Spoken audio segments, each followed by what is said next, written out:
불고 튀는 정치 토크 정치 펀치. 마이트나죠 뉴스파이팅 김영수입니다. 4부 순서 이어가겠습니다.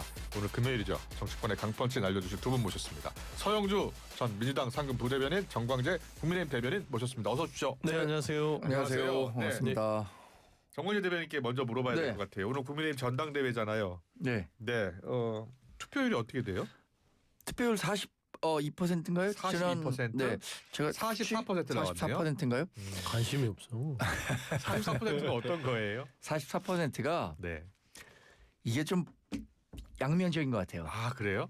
왜냐하면 지난 7.23 전당대회 작년에 있었던 전당대회보다는 낮은데 아, 그 이유는 그때는 4일간 그 투표가 진행됐었어요. 그랬군요. 이번에 예. 이틀간 진행됐고, 근데 그 대선 패배 이후에 우리 보수 진영에서 정치 뉴스 안 본다고 하는 사람이 진짜 많거든요.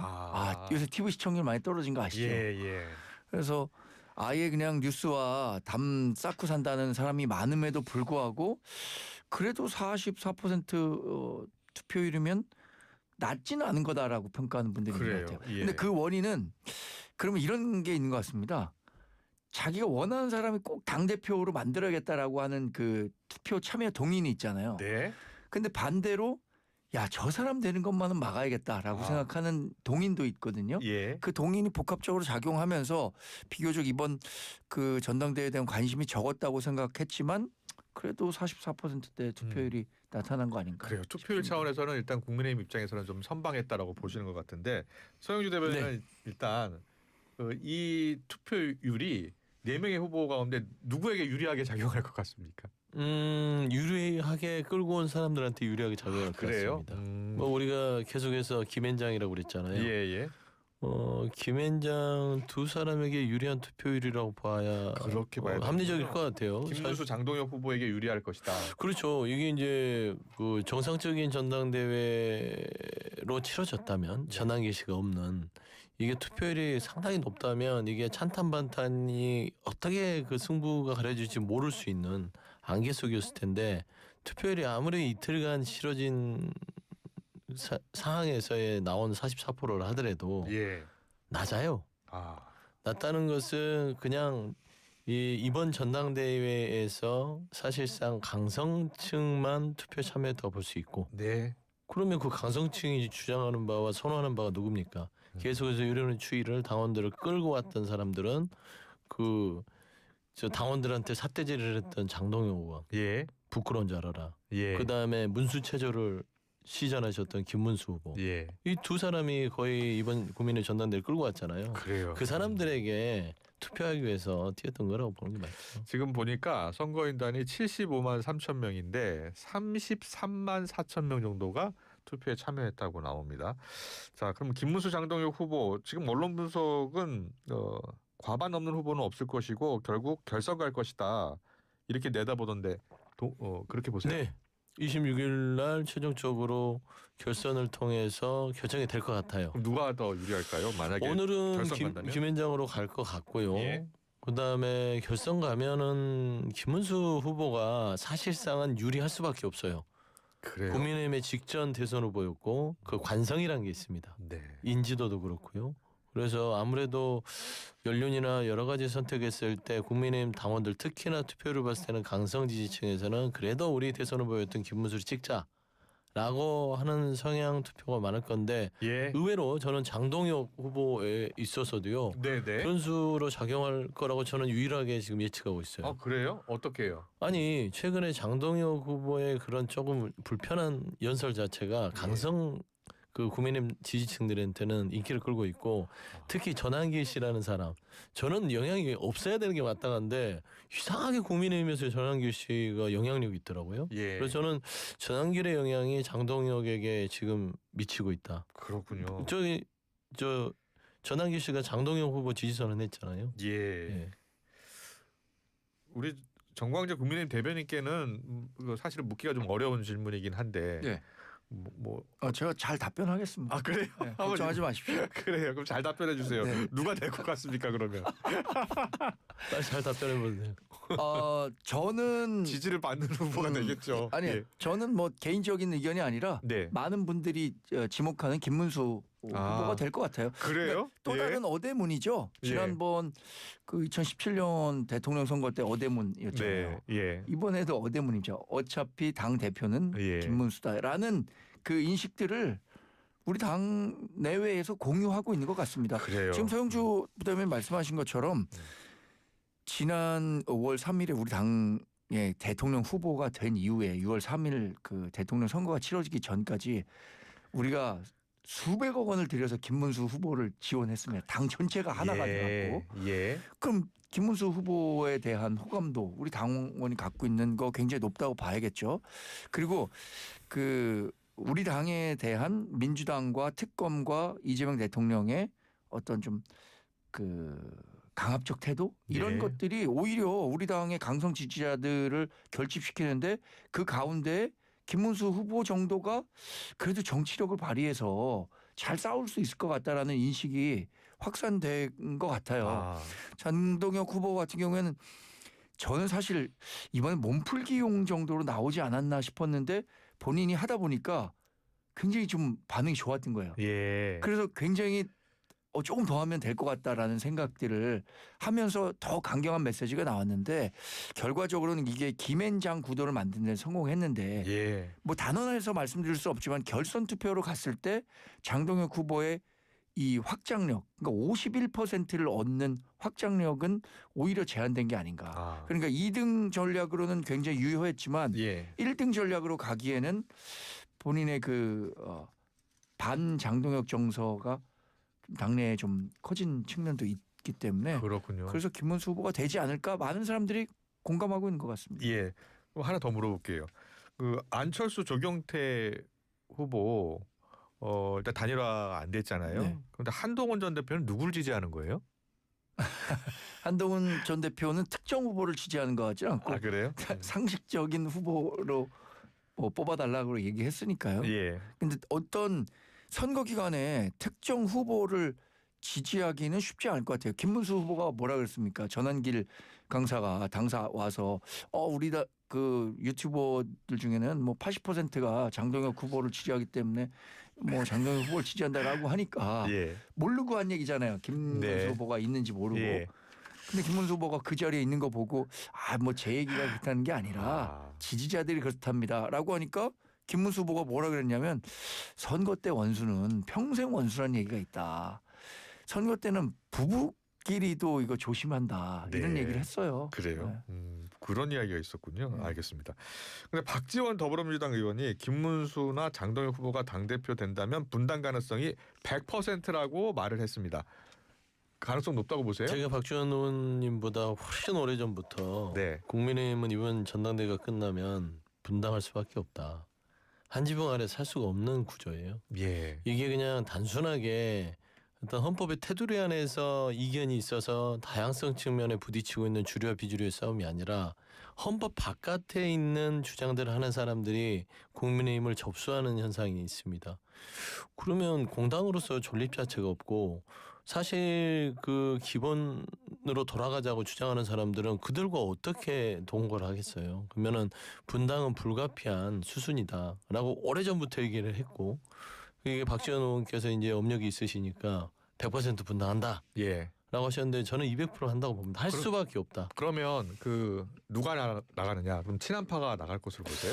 이게 이제 뭐 되자마자 나가는 건 아니고요. 예. 계기가 있을 거예요. 아. 사실상 그 최근에 이 친윤계와 전한길 씨, 그다음에 김문수, 장동혁 이런 분들이 사실 지도부가 되면 이건 반탄이라는 이름으로 치부하기에는 조금은 약해요. 예. 사실 윤 어게인당이 되는 겁니다. 예. 뭐 윤석열이라는 어떤 존재의 가치를 수감을 하고 있다 하더라도 그를 계속해서 본인들의 이슈의 중심에 놓고 윤석열을 지키자라는 당이 돼버려요. 예. 그러면은 결국에는 그 와중에 이제 좀 싸우겠죠 그 안에서. 근데 그게 한계가 있을 것이고 그러면 친한계를 중심으로 해서 나머지 친윤에서도 조금 약한 친윤들과 해서 저는 보수 대통합 쪽 부분들을 할 거고 거기에는 아. 이준석 그 개혁신당 의원도 포함될 것이다. 그렇게 그렇게요. 보입니다. 네, 이준석 개혁신당까지 포함한 범보수 정계 개편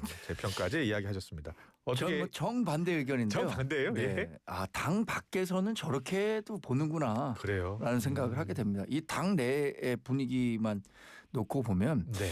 일단 몇 가지 시나리오들이 있습니다. 이번에 그럼 전당대회에서 지금 서 부대변인 말씀하신 것처럼 그러면 장동혁 후보가 당선이 돼야 되거든요. 예. 근데 아까도 말씀드린 것처럼 서 부대변인도 김문수 후보가 될 거라고 예상하고 계시잖아요.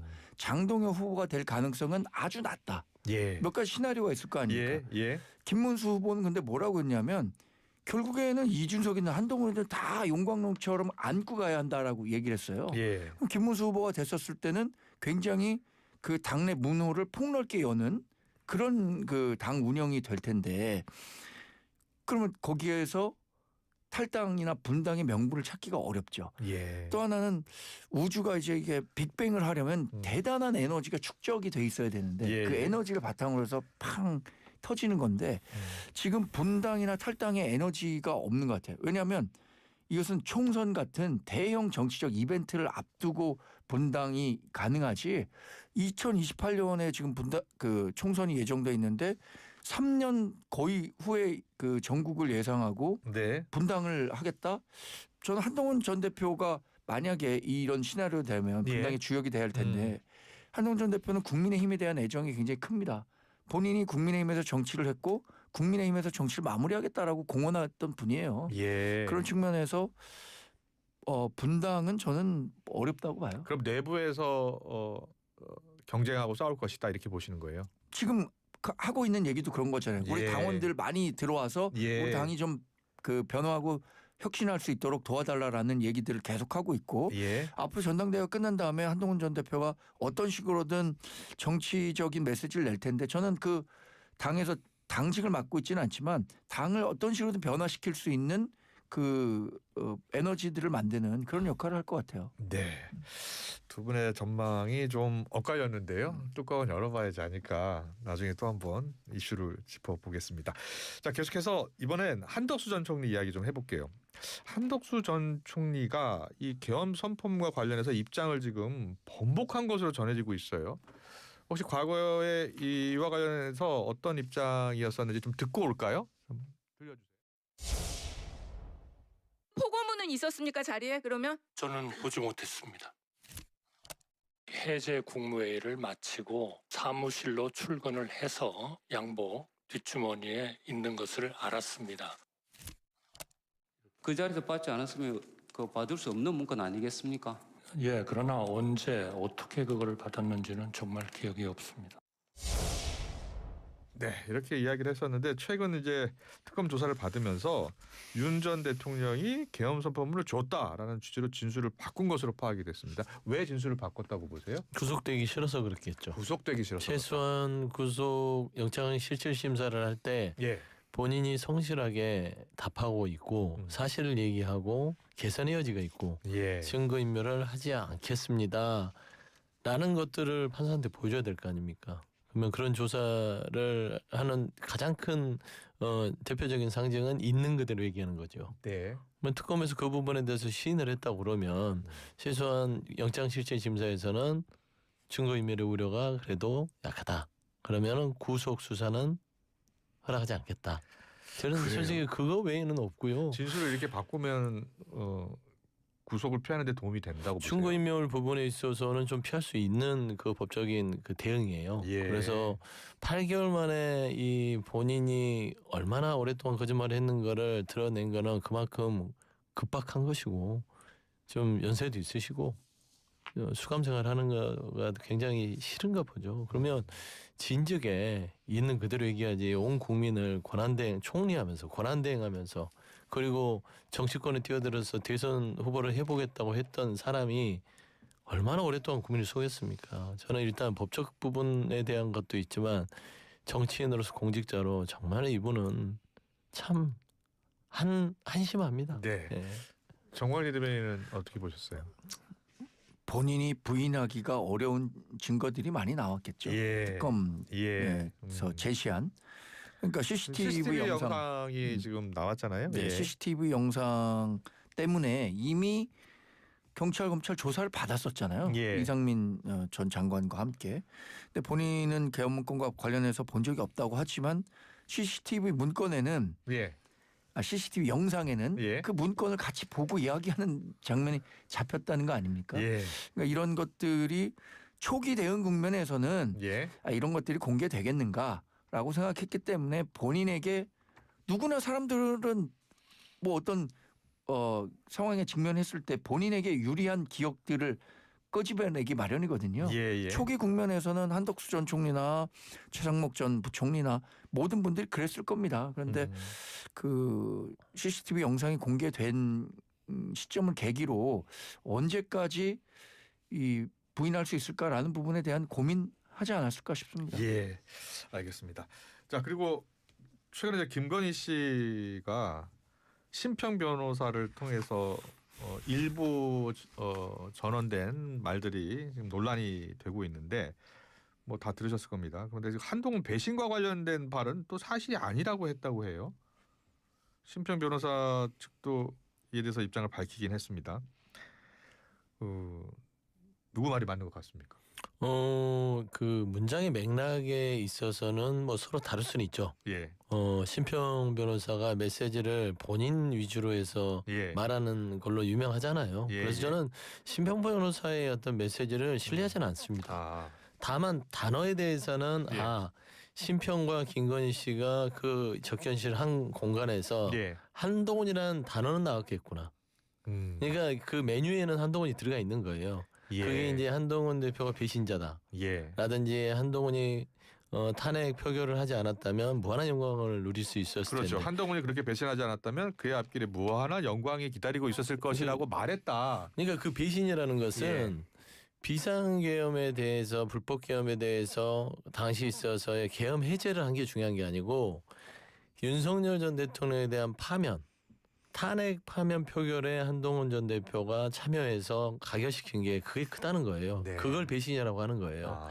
직을 유지했었다면 윤석열 전 대통령이나 본인이 지금 특검도 막아서고 아니면은 직을 유지하면 선지해서 재판을 받더라도 제2의 제3의 계엄을 통해서 다시 장악할 수 있었을 텐데 라는 어떤 게 깔려 있거든요. 저는 그게 잘못 와전돼서 심평 변호사의 말이 김건희 씨의 말로 된다면 재판에서는 굉장히 불리합니다. 예. 그래서 지금 화들짝 이 부분에 대해서 정정하겠다고 달려든 것인데 사실 한동훈 전 대표에 대해서의 김건희 씨의 생각은 분명히 심평 변호사한테 전달이 됐다. 그렇게 보시는군요. 예. 예. 김건희 씨 변호인의 주장은 신 씨가 심평 변호사가 주도적으로 특정 기자와 결탁해서 떠본 뒤에 이를 밖으로 흘러내면서 본인 의견까지 합쳐 전파한 명백한 여론 조작이자 언론 플레이다라고 주장하고 나선 거예요. 그러니까 그 분명히 면담 과정에서 예. 한동훈 전 대표를 그 주제로 이야기를 한 건 같아요. 예. 그러나 예. 무한한 영광 뭐 이런 정도의 표현은 김건희 여사가 과연 그런 얘기를 했을까? 그러니까 예. 김건희 여사와 이야기한 걸 바탕으로 심평 변호사가 본인의 생각을 조금 가미시킨 워딩이라고 생각해요. 예. 근데 심평 변호사가 그동안 보여왔던 줄곧 보여왔던 태도는 윤석열 전 대통령에 대해서는 상당히 좀 온정적이었고 이 그 계엄이 선포되는 과정 그 이후에 그 탄핵 과정에서 한동훈 전 대표와 관련해서는 비판적이었어요. 예. 예. 그러니까 그런 본인이 갖고 있었던 정치적인 견해가 일부 반영이 됐다고 봅니다. 예. 그러면 이것을 왜 그러면 그 시점에 공개했을까? 예. 저는 뭐 정치적 의도가 아예 없었다고 보지는 않아요. 예. 그러니까 그 당대표 선거가 진행되고 있었고 그 과정에서 이런 정도의 메시지가 분명히 표심에도 영향을 줄 수 있었을 것이라고 생각했을 것 같은데 예. 굳이 한 것은 뭐 당대표 선거에서 일종의 그 탄핵 반대파들에게 힘을 실어주기 위한 것 아니었나라는 생각까지도 하게 만드는 워딩이에요. 그럴 수도 있겠군요. 예. 알겠습니다. 그리고 그 윤석열 전 대통령 체포영장 집행 당시 그 CCTV요. 네. 공개가 될 것 같습니다. 장경태 의원이 어제 또 이 자리에서 다시 한번 강조를 했고요. 그런데 그 CCTV 분량이 한 10시간이 넘을 것 같다고 하고요. 네. 지금까지 알려진 내용과 좀 다를 수도 있다라는 거예요. 보셨죠? 예. 뭐 다를 수도 있는데 예. 사실 그 이 CCTV 공개는요 예. 윤석열 측에서 자초한 겁니다. 예. 왜 그 정당한 공무집행에 대해서 본인이 속옷 입고 들어놓고 나중에 이 연행하려고 하는데 몸부림을 쳐서 안 갔잖아요. 예. 근데 왜 특검을 상대로 고발을 합니까? 그러면은 과연 그 독식 폭행이라든지 불법적인 어떤 행위가 있었는지를 CCTV를 봐야 할 거 아닙니까? 예. 근데 또 윤석열 측에서는 그 교도소 측에 구치소 측에 이 CCTV 영상 제공하면 또 고발하겠다. 이게 참 이런 그 빌런들이 없어요. 이게 전직 대통령이라고 그나마 예우를 해주고 있음에도 불구하고 본인 스스로가 노수 침묵에 뱉고 있는 상황이라서 저는 민주당 법사위에서 구치소의 이 부분은 CCTV 영상을 뭐 영상을 열람을 하든 아니면 확보해서 일부 이 부분이 특검이라든지 구치소 측에 과도한 게 없었다는 것을 증명하는 상황까지 왔다. 그래요. 근데 참 예. 민망하다. 국민들이 이런 거를 봐야 되느냐라는 차원에서는 참 끝까지 국민들한테 도움이 안 되는 사람이다. 네, 정원희 대변인은요. 지금 말씀하신 것처럼 그러니까 국민들이 이런 것까지 봐야 되는 사람입니까? 예. 그렇지 않잖아요. 지금 특검이 그 규명하고자 하는 것은 계엄과 관련해서 이게 내란 혐의가 있느냐 없느냐 그걸 규정하기 위한 건데 만약에 윤석열 전 대통령이 독직 폭행이라든가 직권남용과 관련해서 특검에 대한 법률적인 그 문제 제기를 한다면 사실 그 영상을 볼 필요는 있죠. 법원에서 볼 거 아닙니까? 예. 재판정에서. 근데 재판정에서 공개되는 영상이 국민에게 다 공개됩니까?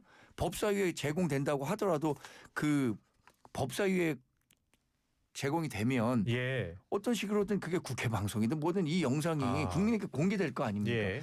적어도 이 정도의 사안이라면 저는 비공개로 이루어져야 한다고 생각하거든요. 예. 예.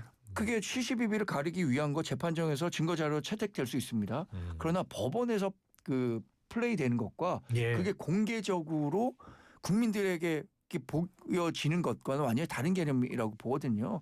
그래서 정말로 CCTV를 가리기 위한 CCTV 그 바디캠 예. 영상이죠. 보는 게 필요하다면 재판정에서 보면 되는 거예요. 예. 아니 그러니까 그 영상이 공개되는 게 국민들한테 민망한 거를 다 알잖아요. 예. 이게 나라 망신이잖아요. 그럼에도 불구하고 이 영상 공개까지 이르게 한 책임이 누구냐 그겁니다. 그거는 분명히 해야죠. 윤석열 전 대통령이 왜 정당한 체포영장에 대해서 속옷 차림으로 항의하고 몸부림을 쳐서 거기까지 너 참 불편한데 그걸 집행하려고 했던 특검과 교도관 측의 사람들에게 직권남용과 독직폭행을 왜 고발을 하냐고요. 예. 그러면 그 행위가 잘 되냐 그 얘기를 따지는 게 중요한 것이지 영상이 공개되냐 안 되냐는 그 후의 문제다. 예. 그렇지 않습니까? 아니, 선후 관계에 있어서는 분명히 저도 예. 윤석열 전 대통령이 이게 법원에서 발부한 합법적인 체포영장이잖아요. 예. 거기에 응하고 특검 조사에 가서 자신 진술 거부권을 행사하든 방어권을 행사하는 그게 옳은 시나리오라고 봅니다. 그게 예. 옳은 선택이었어야 하는데 그 과정에서 이런 불미스러운 일이 발생한 거고 얘기한 것처럼 이것이 법률적으로 문제가 된다면 재판정에서 해결할 문제지 이 영상을 예. 대중에게 공개하느냐 안 공개하느냐 이건 특검의 본질과는 완전히 상관없는 일이다. 이런 말씀을 드리는 거죠. 그래요. 일단 민주당에서는 확보하면 바로 공개를 하겠다는 네. 입장인 거죠. 네.